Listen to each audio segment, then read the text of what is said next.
Hola, ¿qué tal? ¿Cómo están? Hoy hablaremos sobre el tema del ISR pagado en el extranjero por dividendos percibidos por personas morales residentes en México, lo cual lo podemos encontrar en el artículo 5 de la Ley del Impuesto sobre la Renta. Y lo saluda su amigo y contador público Isaí Gámez, socio y director de la firma GR Fisco. Aquí tiene lo que es mis redes sociales donde subimos contenido diariamente, y también tienen el correo, mi número de WhatsApp para cualquier contacto que ustedes deseen. Y de lo que vamos a ver dentro de este tema son antecedentes, el ISR pagado en extranjero por el residente en México, igual ISR pagado en extranjero por el residente en México en caso de dividendos en primero y segundo nivel, su monto proporcional del ISR y la determinación del ingreso acumulable, los requisitos del acreditamiento, los límites del acreditamiento, qué efectos tiene en el flujo y la tasa efectivamente pagada de ISR, el efecto que produce en la CUFIN, así como los casos de acreditamiento de las escisiones, el plazo de acreditamiento, el tipo de cambio aplicable para el acreditamiento directo e indirecto y otros requisitos para el acreditamiento que los vamos a encontrar en los criterios normativos del anexo 7 para el sol misceláneo del 2020 y en la resolución miscelánea fiscal para 2020 en las reglas de carácter general. Y bueno, entramos con los antecedentes, donde nos dice que el artículo 5 de la ley del ISR establece reglas de acreditamiento para los residentes en México del ISR pagado en el extranjero por los ingresos procedentes de fuente ubicada en el extranjero contra el ISR que les corresponda pagar en México, con el fin de evitar lo que es la doble tributación.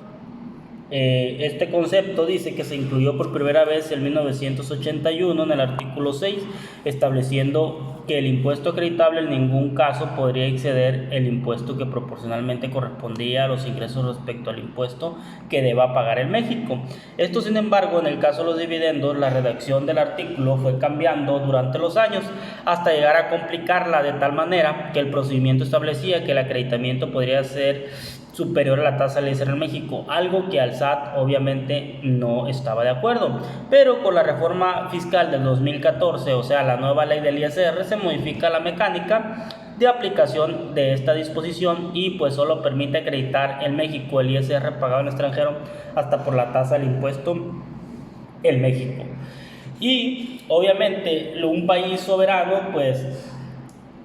puede dictar normas jurídicas con un ámbito de validez limitado a su espacio territorial, imponiendo tributos a cargo de sus nacionales o de quienes obtengan beneficios por llevar a cabo actos jurídicos con los miembros de su población, dando por resultado lo que conocemos como la doble o múltiple tributación internacional, debido a que es universalmente aceptado que los estados, para imponer cargas fiscales, lo hagan atendiendo a cualquiera de los siguientes criterios vinculantes, que son la nacionalidad, la residencia y la fuente. En México, hasta 1980 se grababa los criterios vinculantes, los tres, pero a partir de 1981 solamente México optó por la residencia y la fuente. Y si hablamos bajo el principio de la residencia, se puede decir que se graba a toda persona, sea mexicana o extranjera, por el simple hecho de residir en México, y con el criterio de la fuente se graba a toda persona, sea nacional o no, reside en México o en el extranjero, bastando para ello que los ingresos procedan de fuente de riqueza nacional. Y bueno, y precisamente por la posibilidad en que coexisten estos tres criterios en las normas jurídicas que imponen los estados, es que se da nacimiento a lo que ya comentamos, la doble o múltiple tributación internacional, que esto lo define la Organización para la Cooperación y el Desarrollo Económico, por sus siglas OCDE, como el resultado de la percepción de impuestos similares en dos estados sobre un mismo contribuyente por la misma materia imponible y por el idéntico periodo de tiempo. Eso es como lo define la OCDE, la doble o múltiple tributación. Y para resolver el problema de esta cuestión, los estados han ideado la celebración de tratados internacionales mediante los cuales una entidad acepta las pretensiones de otras a una posición similar sobre bases de una cierta reciprocidad. Y las razones que fundamentan para realizar la aplicación de los criterios pues son los siguientes. Uno, que es el principio de la fuente, que este se fundamenta que el lugar de producción y utilización de la riqueza se caracteriza el derecho de imposición. Sin embargo, en la medida en que todo se aplicara únicamente este principio, derivaría de una desventaja fiscal para los países en desarrollo, porque estos son importadores de capital. Luego tenemos lo que es el principio mundial, que este apoya el principio de igualdad a los particulares frente a la ley, ya que no es justo discriminar a los que obtienen ingresos dentro o fuera del país, además de que los residentes de un país deben continuar a sufragar los servicios públicos que disfrutan en dicho país donde residen. Y luego encontramos lo que es la múltiple tributación. Esta se da cuando los diversos estados, en un uso de la soberanía de ellos y autonomía, aplican diferentes criterios vinculantes de forma simultánea. Es decir, que un sujeto puede estar grabado en el país del cual es residente, pero al mismo tiempo puede estar grabado por otro país del cual procede el ingreso, debido a que los principios de la fuente y de la residencia son aplicados simultáneamente por ambos países, uno del cual es residente y otro del cual procede el ingreso. Entonces, estos son los principios que fundamentan la aplicación de los criterios vinculantes que vimos anteriormente. Y las causas de la doble imposición internacional son cuando dos países aplican el principio de la renta mundial, cuando dos países aplican simultáneamente diferentes principios, uno el mundial y el otro el de la fuente, y cuando dos países aplican el principio de la fuente, pero cada uno interpreta la fuente de manera diferente, ya sea productora o pagadora. Y luego tenemos algo que se ha venido realizando, las medidas para evitar lo que es la doble tributación internacional, y se puede resumir en dos. El primero son los tratados internacionales, ya pueden ser bilaterales o multilaterales, que son convenios o acuerdos que implican la armonización de las posiciones y la distribución de las potestades tributarias. Sin embargo, nuestra legislación grava a todos sus residentes. La doble tributación solo se puede evitar mediante tratados internacionales cuando el poder tributario se lo atribuye únicamente al país de residencia, ya que en medida de que el país de la fuente conserve su poder tributario, la doble tributación no se elimina a través de tratados, sino que el supuesto es necesario aplicar las medidas internas y unilaterales en el país de residencia. Eso es a lo que se refiere para efectos de evitar la doble tributación a través de tratados internacionales. Y la segunda medida son las medidas unilaterales, que son disposiciones jurídicas adoptadas en la legislación interna de un país, donde aplican generalmente el criterio de domicilio como criterio vinculante, y precisamente se llama unilateral porque no depende de la existencia de tratados, pues deriva de la preocupación de los países de resolver internamente a sus residentes el problema de la doble tributación, sin que sea necesaria la existencia de un acuerdo internacional, toda vez que son medidas que son adoptadas un Estado en su legislación interna para evitar o aminorizar la excesiva carga fiscal para efecto de la doble tributación. Y México grava, como les mencionaba, por residencia y la fuente. Y también en el mismo artículo 5, pues México toma la adopción por la solución unilateral bajo los siguientes principios: que el acreditamiento contra el ISR mexicano, el impuesto pagado al extranjero, solo pueden aplicar los residentes en México, que son los únicos en el país que tienen interés en resolver el problema de la doble tributación, ¿no? Y el siguiente principio sería estar obligado al pago del ISR por el ingreso percibido de la fuente de riqueza extranjera. Y la 3, que se trate de ingresos que sean objeto del impuesto mexicano en los términos de la ley del ISR, y que el ingreso percibido de vengado se acumule y deberá incluir el impuesto sobre la renta pagado al extranjero, pero hasta por el tope del impuesto en que se pagaría en México. Entonces, estos son los principios que México adopta para efectos de una solución unilateral. Y ahora sí, vamos a entrar de lleno a lo que es el tema al analizar el artículo 5 de la ley del impuesto sobre la renta. Y solamente nos vamos a enfocar en ingresos por dividendos, en el cual vamos a ver qué nos dice el párrafo primero de este artículo, donde nos dice que las reglas del acreditamiento aplicables al ISR pagado al extranjero por los residentes en México los requisitos que establece para poder acreditar este ISR son que se acredite solo ISR pagado en el extranjero, que corresponde a ingresos procedentes de fuente de riqueza ubicada en el extranjero, que se trate de ingresos por los que se está obligado al pago del ISR en México, que se acumule en México el ingreso bruto, es decir, que incluye el impuesto que se haya pagado en el extranjero. Estos son los primeros requisitos para efectos del acreditamiento del ISR, ¿no? Y luego en su segundo párrafo nos menciona que también se puede acreditar el ISR pagado por una sociedad residente en el extranjero de forma proporcional cuando dicha sociedad distribuya dividendos a favor de la sociedad residente en México. Entonces los requisitos que establecen para este caso son los siguientes. Dice que la persona moral posea por lo menos el 10% del capital social de la persona moral residente en el extranjero, al menos durante los últimos 6 meses a la fecha del pago del dividendo, que se trate de un ISR del extranjero, y esto lo vamos a ver el procedimiento, cómo determinar y cómo conocer si es un ISR del extranjero en la regla 3.1.6 de la resolución miscelánea fiscal para 2020, la cual vamos a analizar más a fondo un poco más adelante. Y luego dice también que se debe considerar como ingreso acumulable en México, además del dividendo percibido sin disminuir la retención, el monto proporcional del ISR pagado por la sociedad residente en el extranjero. ¿Qué quiere decir esto?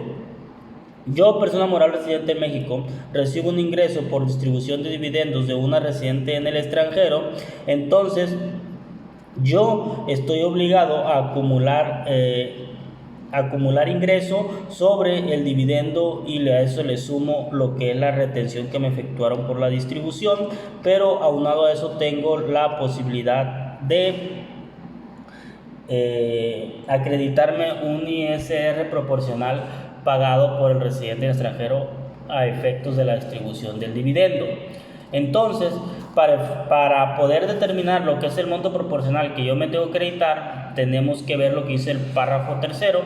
Dice que se debe aplicar una fórmula por el cual se divide el dividendo pagado por la persona moral residente en el extranjero a la persona moral residente en México sin disminuir la retención entre la utilidad que sirvió de base para distribuir el dividendo del pago del ISR, y nos da la fórmula, nos da lo que son las abreviaturas con su descripción para efectos de sustituir la fórmula y determinar lo que es nuestro monto proporcional del ISR. Entonces, aquí tenemos lo que es un ejemplo de la determinación del monto proporcional del ISR y del ingreso acumulable. Entonces, supongamos que el residente en el extranjero tuvo una utilidad fiscal de 100,000, el cual allá está grabada al 35%, su ISR pagado en el extranjero es de 35,000,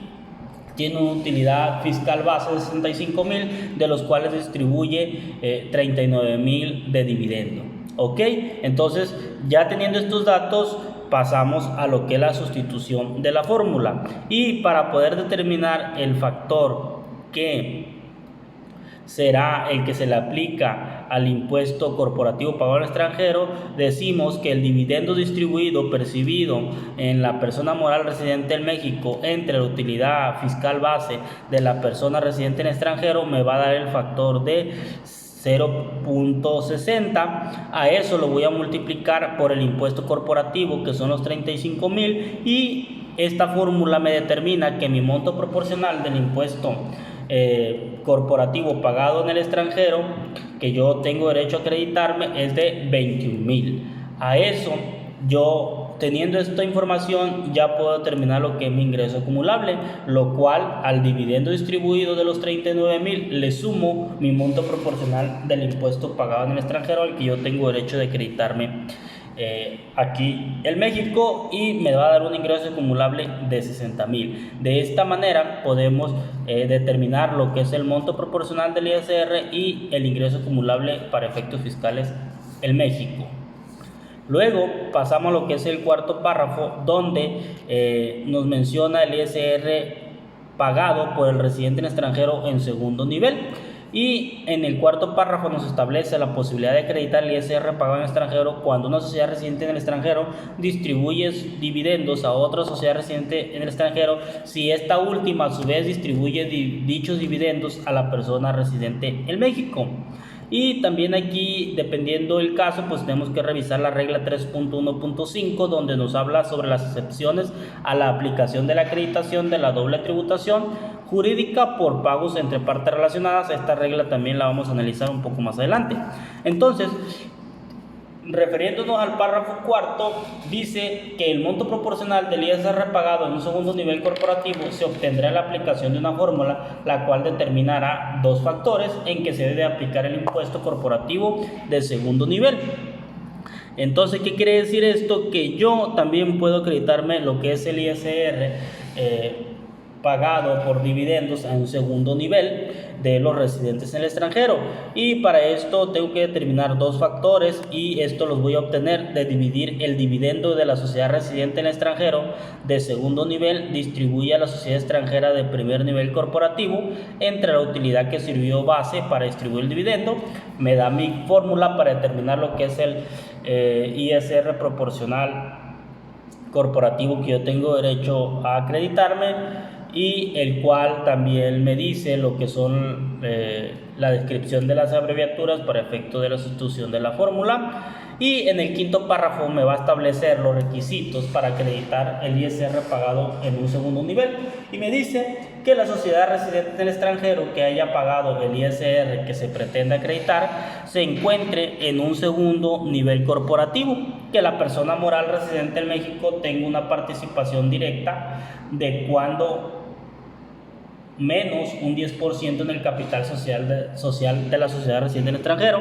que le distribuye dividendos. También que la sociedad residente en el extranjero que distribuya dividendos a la persona moral residente en México sea propietaria de cuando menos el 10% del capital de la sociedad residente en el extranjero, de lo cual la sociedad residente en México es propietaria indirecta. Estos son algunos requisitos para efecto de acreditar este ISR pagado en segundo nivel, y seguimos que también deben de tener la tenencia accionaria mínima de al menos del 5%, y que los porcentajes de tenencia se hayan mantenido por lo menos durante los últimos 6 meses anteriores a la fecha del pago que se haya realizado el dividendo, y que se trate de un ISR en el extranjero. Como ya comentamos, ese procedimiento para determinarlo lo vamos a encontrar en la regla 3.1.6 de la Resolución Miscelánea Fiscal para 2020, y que se trate de un ISR pagado por la sociedad extranjera en un segundo nivel corporativo, y obviamente que el ingreso acumulable en México sea por el importe del dividendo bruto percibido de forma directa más el monto proporcional del ISR corporativo que le corresponde al dividendo percibido de forma directa. Y aquí tenemos el ejemplo de la sustitución de la fórmula para efectos de determinar mi monto proporcional del ISR en segundo nivel para poder acreditármelo, y la determinación de mi ingreso acumulable, obviamente cumpliendo con todos los requisitos que ya vimos previamente. Entonces decimos que yo tengo dos residentes en el extranjero, una a segundo nivel y otro a primer nivel, y tengo mi persona moral residente en México, la cual percibe dividendos. Entonces, para efectos de la determinación de los dos factores que comentábamos, decimos que al dividendo distribuido del primer nivel, en este caso los 39,000, que es lo que está recibiendo la residente en México, lo voy a dividir entre la utilidad base que sirvió para efectos de la distribución del dividendo, en el cual son 65,000. Esto me va a dar un factor del 0.60. Ese es mi primer factor. Luego tengo que dividir el dividendo del segundo nivel corporativo entre la utilidad base fiscal que sirvió para efectos de la distribución de los dividendos. En este caso son la misma cantidad, 65,000 y 65,000, lo cual me va a dar el factor de 1. Entonces estos dos factores se multiplican y el resultado me va a dar de 0.60. Ok, ahora yo tengo que determinar lo que es el impuesto corporativo del segundo nivel, que son 35,000.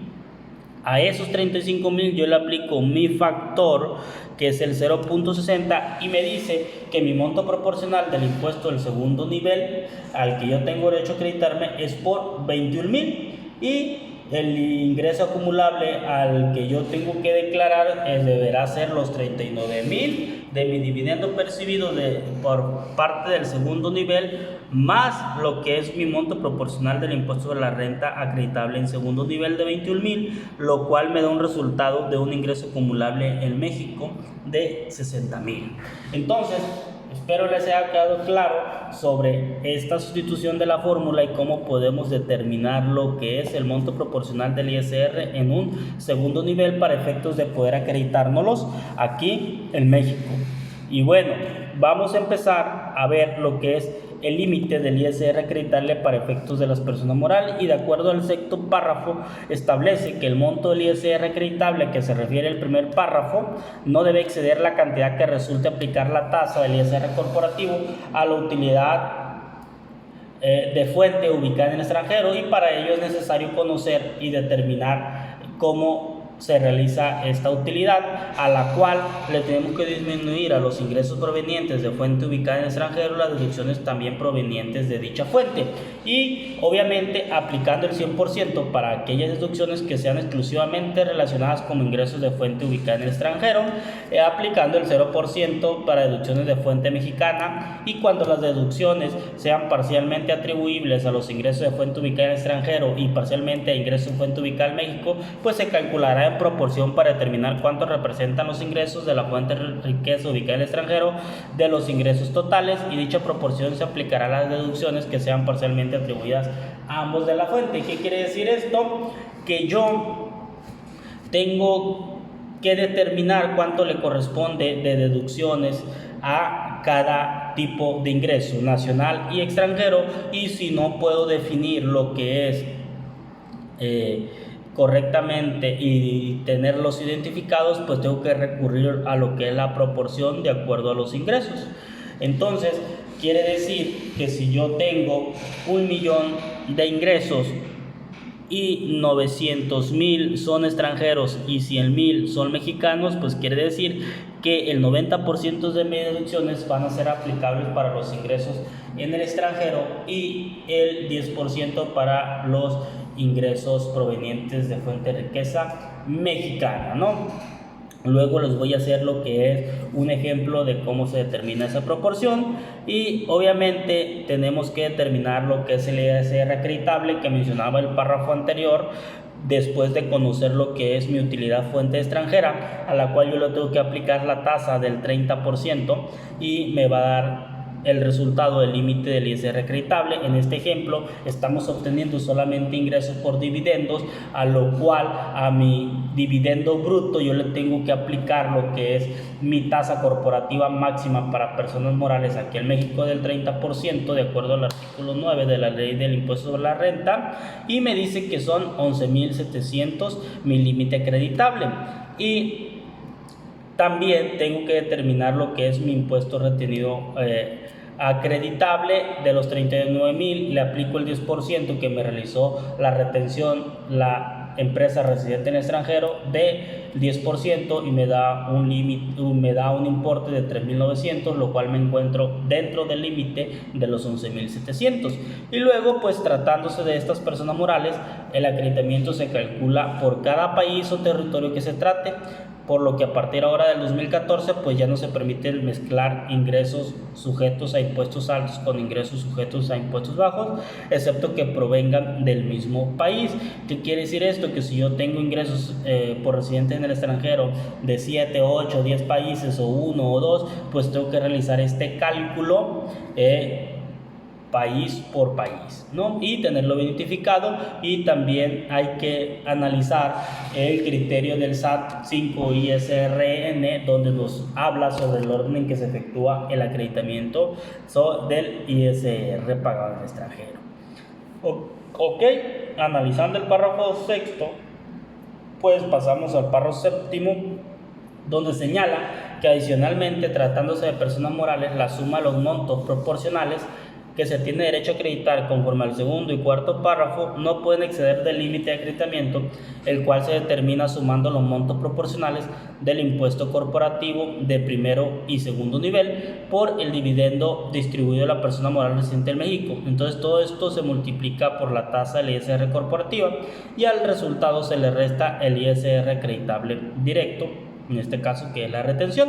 Y tenemos aquí la fórmula y dice que el AID significa impuesto acreditable, que se refiere al primero y sexto párrafo al que corresponde dividendo percibido por la persona moral residente en México, que es la limitante de que no se acredite más del 30%, o sea, de la tasa corporativa en México. Y al efecto de hacer la sustitución de la fórmula, decimos que mi dividendo son 39,000 más mi monto proporcional del impuesto en primer nivel es de 0 más mi monto proporcional del impuesto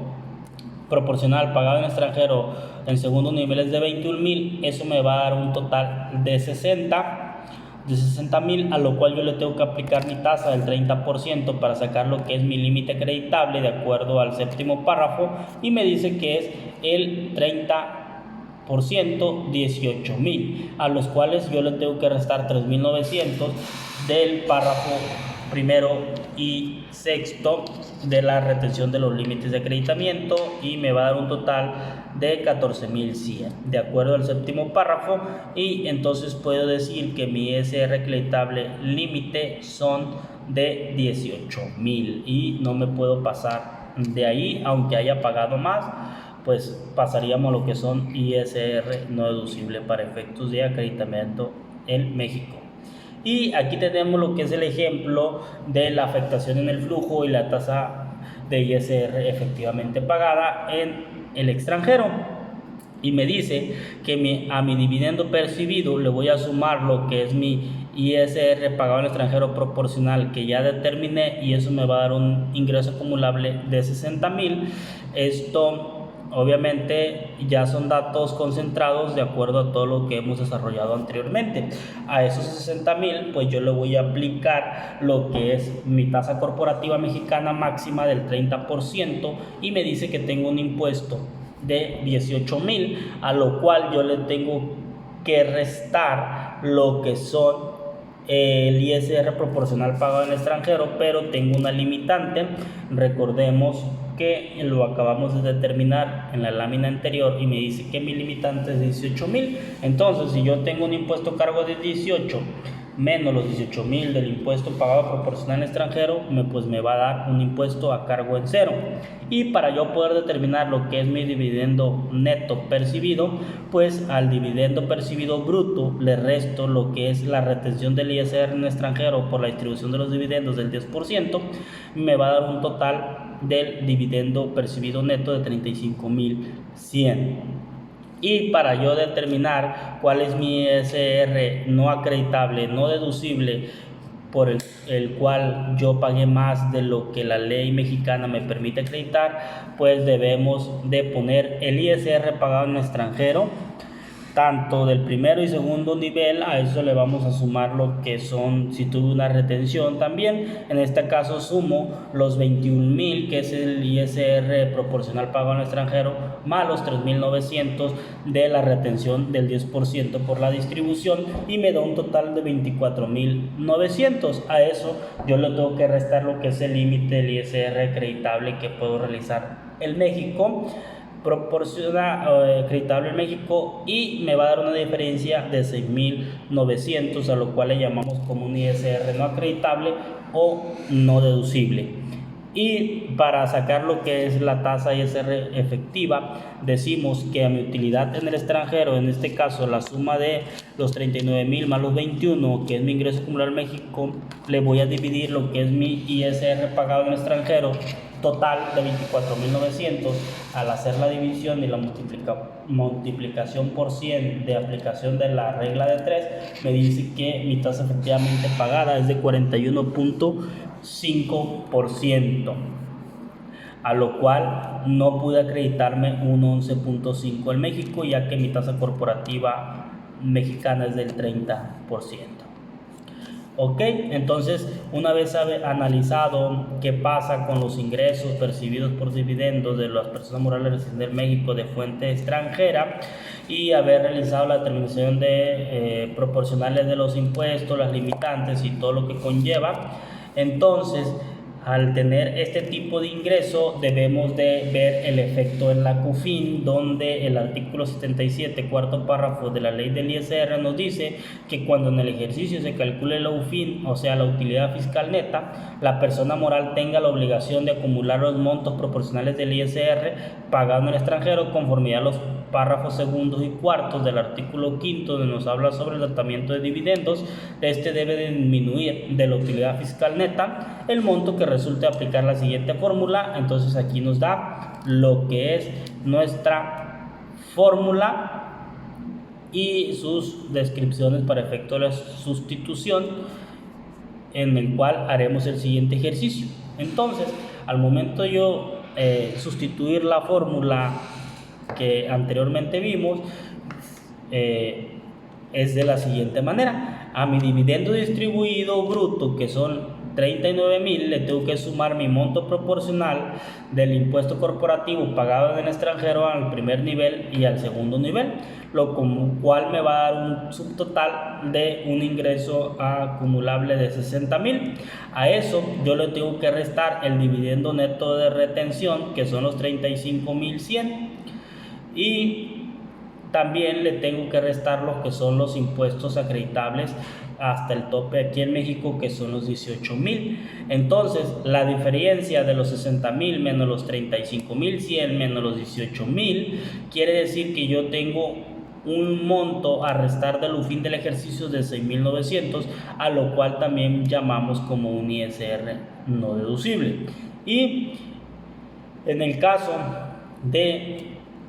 determinar nuestra CUFIN, quiere decir que el ingreso acumulable de 60,000 menos el ISR de 60,000, de 18,000, perdón, menos los 6,900 del monto que tengo que restar del UFIN, me va a dar una CUFIN de 35,100. Entonces esto es muy importante saber determinarlo.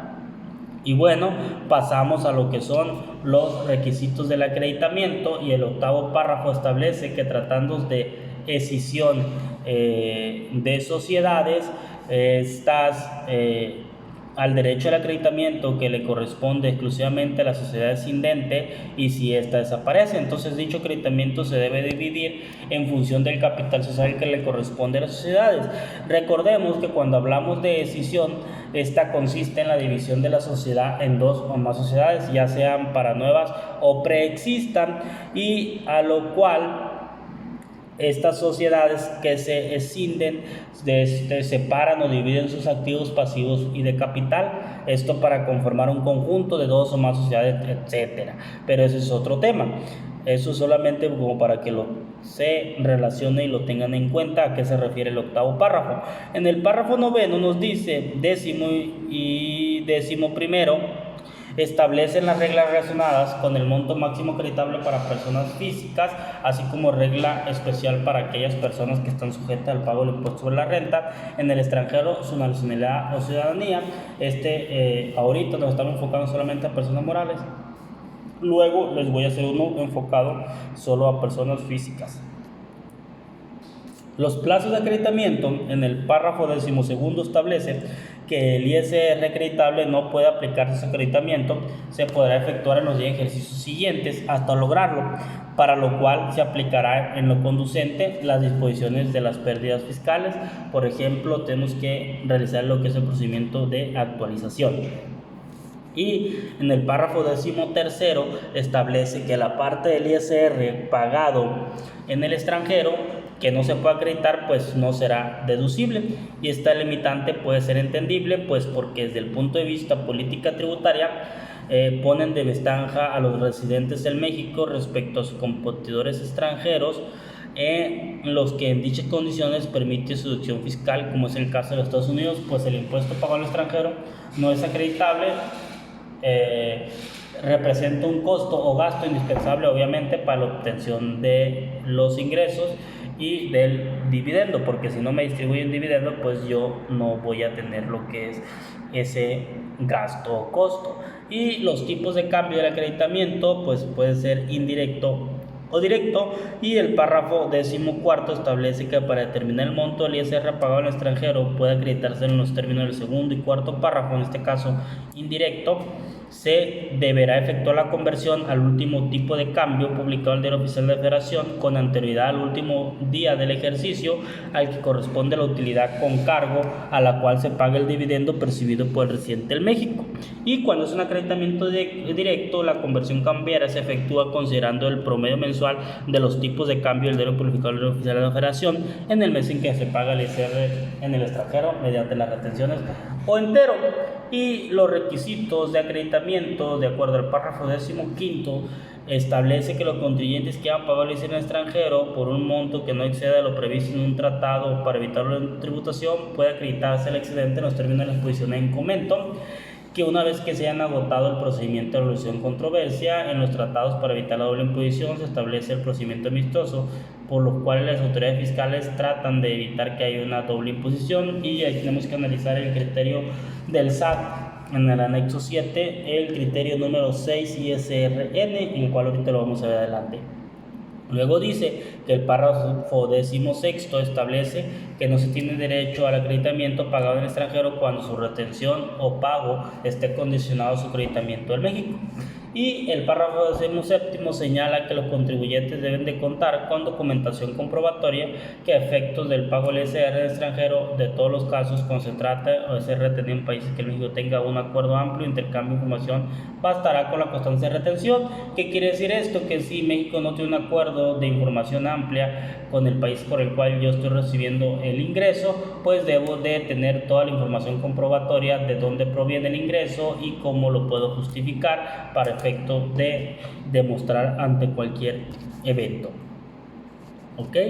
Y en el párrafo 18º establece que las personas morales residentes en México que pretendan acreditar el ISR para el extranjero deben calcular los montos proporcionales de los impuestos y el límite de acreditamiento por cada ejercicio fiscal, por lo cual están obligados a llevar un registro que permite identificar el ejercicio en que corresponda las utilidades de dividendos distribuidos a un residente en México. Y en el caso de no contar con los elementos para identificar cada ejercicio, pues se aplica primeras entradas y primeras salidas, y los contribuyentes que no tengan el dicho registro y la documentación comprobatoria pierden el derecho al acreditamiento. Aquí sí hay que tenerlo bien claro y bien identificado de dónde proviene cada ingreso, cómo es la limitante y el acreditamiento del monto proporcional del ISR. Si no tengo eso, pues puedo estar en el supuesto de perder lo que es mi derecho de el acreditamiento. Y en el párrafo 19º establece la posibilidad para los residentes en el extranjero o de establecimiento permanente en México que obtengan ingresos por fuente ubicada en el extranjero de acreditar el impuesto en los términos señalados de esta disposición, solo por aquellos ingresos que hayan sido sujetos a la retención. Y por último, el párrafo 20º establece que se considera un ISR pagado al extranjero, tiene la naturaleza de un ISR cuando cumple lo establecido en las reglas generales que se expidan las autoridades fiscales, que es la regla 3.1.6, ya la vamos a ver para 2020. Disculpen, se me olvidó borrar ahí lo que es el 2017, solamente actualizarlo, y se menciona expresamente comprendido un tratado para evitar la doble imposición. Y aquí vamos a entrar a analizar lo que son los criterios normativos del anexo 7 referente al artículo 5 de la ley del ISR. Y nos dice que aquí nos explica en este número 5 el ordenamiento en que se efectúa el acreditamiento del ISR pagado en el extranjero, y dice que si dicha disposición no establece el orden en el cual se va a realizar el acreditamiento del ISR pagado en el extranjero, pues por ende se considera que el mismo se puede acreditar en contra del ISR que corresponda a pagar en dichas personas morales antes de acreditar los pagos provisionales en el detallado de la declaración cuando realicemos esta información. Luego en el 7 nos da en el 6, y ISRN nos da cómo acreditar el ISR para el extranjero, y los contribuyentes solo podrán acreditar el excedente cuando el procedimiento amistoso concluya con un acuerdo y lo acepten. Pero en referente a eso, en consecuencia, los contribuyentes pues no pueden acreditar el excedente que se refiere al artículo 5, 15º del párrafo de la ley del ISR cuando el procedimiento amistoso concluya sin un acuerdo, cuando termine con un acuerdo amistoso que no sea aceptado por dichos contribuyentes. En cambio, sí podrán efectuar el acreditamiento cuando el procedimiento amistoso concluya con un acuerdo y lo acepten. Y vamos a entrar a lo que son las reglas misceláneas, y en la 3.1.6 tal mencionada pues nos dice el procedimiento para determinar si un impuesto pagado en el extranjero pues un ISR similar o muy con el mexicano, y nos dice los requisitos: que el impuesto haya sido pagado en el extranjero, se ha realizado cumplimiento de disposición legal, que no se realice como contraprestación, transmisión del uso de bien, etcétera, que no se trate de la extinción de una obligación derivada de un derecho, que no se trate de la extinción de una obligación derivada de accesorios de contribuciones, y nos refiere a los artículos 2 y 3 del Código Fiscal de la Federación. También nos dice que para los efectos de esta fracción se deberá analizar el régimen jurídico, el impuesto que determina los ingresos no se obtienen cuando no se cumplan los requisitos establecidos, y para la presente ley del ISR pues no es relevante el nombre o título del impuesto, la naturaleza del impuesto, en los términos que haya sido señalado por los terceros países, el impuesto establecido por la Federación, por el gobierno o por alguna subdivisión de estos, y nos refiere al artículo 2 y 3 del Código Fiscal de la Federación y al 5 de la Ley del Impuesto sobre la Renta. Por mi parte sería todo. Espero y les guste y compartan este video, le den me gusta y se suscriban a mis redes sociales. Es un tema muy interesante, muy extenso y de amplia dedicación de un buen tiempo para efectos de poder entenderlo bien. Espero les haya ayudado y abierto un poco el panorama y comprendido. Por mi parte sería todo. Suscríbanse y nos vemos en un próximo video.